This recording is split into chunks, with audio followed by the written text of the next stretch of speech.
Hello snowboarders of the internet, I am your host TC and today I will be reviewing the Roam Artifact Pro.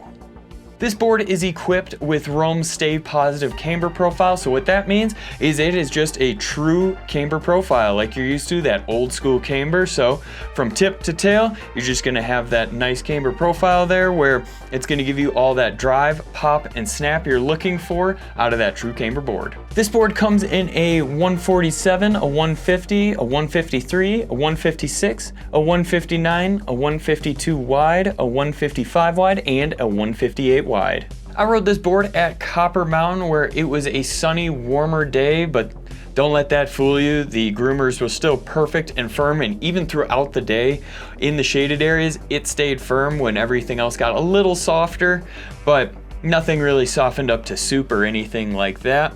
I used my Ride Fuse boots and Jones Mercury bindings. When it comes to flex, this board is going to be softer than the middle of the road, although the nose and the tail are going to have a little bit more snap to them, so they might feel slightly stiffer, but really not too much. When you're flexing this thing torsionally, it is gonna be pretty easy to foot steer there, where since you don't have those rods going throughout the center of the board, it keeps it a little bit softer. Now when we do get over to stability, it is going to be a lively board. There's not too many dampening agents in this thing, so when you're on that fresh cord and that sort of thing, you're gonna feel it. When you do bring it into those push piles or anything like that, it's not going to be the most stable thing out there. It really excels in the park on that fresh groomers, that sort of thing, where it doesn't have too many obstacles in its way. First thing you notice when you load this board up to ollie, it is pretty easy to actually load up there. That little rod in the tail does give it a nice snap to it. Don't expect to go to the moon or anything like that, but it's going to provide a nice little rebound. Now when we translate that into jumps, I actually let the lip do the work most of the time because it honestly felt like there was pretty much like an auto pop in this board. With that rod in the tail, it just naturally wanted to just pop off the lip, so I didn't have to do any work actually at all, which was great because I would keep it on those medium to smaller jumps. I wouldn't take it to anything too large just because how soft it is, it's not gonna hold up too well on the takeoff or the landing just because you're coming in so hot. Since you're here, you might as well click that bell, turn on those notifications, like and subscribe so you don't miss any of the content we have coming out.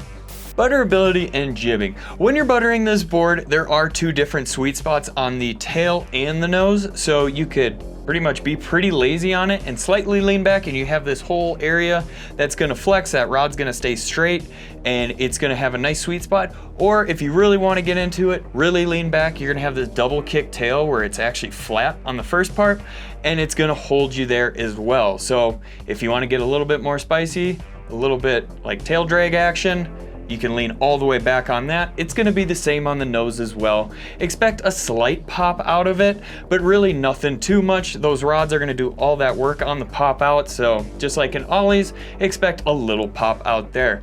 Now when we translate that into the jibbing portion, it is gonna be pretty easy to get on the tail and tail press, same with the nose.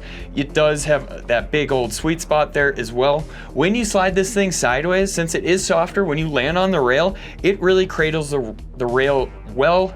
Ooh, that's a tongue twister there. But it's gonna cradle that rail it's gonna cradle that rail well and then pretty much just stay smooth. I didn't have any problems with it trying to dig in or kind of slide out on the heels or anything. Once I landed it flat, it stayed flat for me.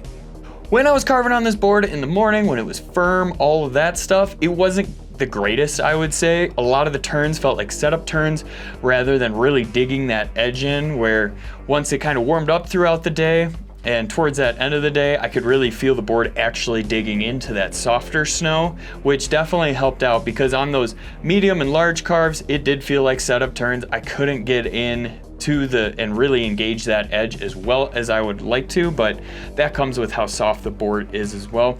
And pretty much on those short quick carves, it was money pretty much throughout the whole day just because, I mean, this board is made for the park, so approaching those rails, even when it's just brick out there, it still held up pretty well on that sense. You can Euro carve it. I would say wait until the end of the day when it's not super icy or super hard. It didn't really carve for me then, so just let it be a little bit softer where it can really grip in and dig that edge in. Rider in mind. This board is made for that overall park rider where they are going to be more on that advanced end. If this sounds like a board for you, but you're not quite at that advanced level, maybe check out the regular Artifact. We're going to have a review for that as well. So I would recommend checking that one out if this sounds like a little bit too much for you. If you want to support us further, head on over to Angry Snowboarder VIP. We have a great video over there getting into it really in depth, so I don't have to waste your time right now. I did like this board in the park. It was awesome for that. When it comes to all mountain riding on like that bigger terrain, I wasn't a huge fan of it, especially when it comes to super icy conditions.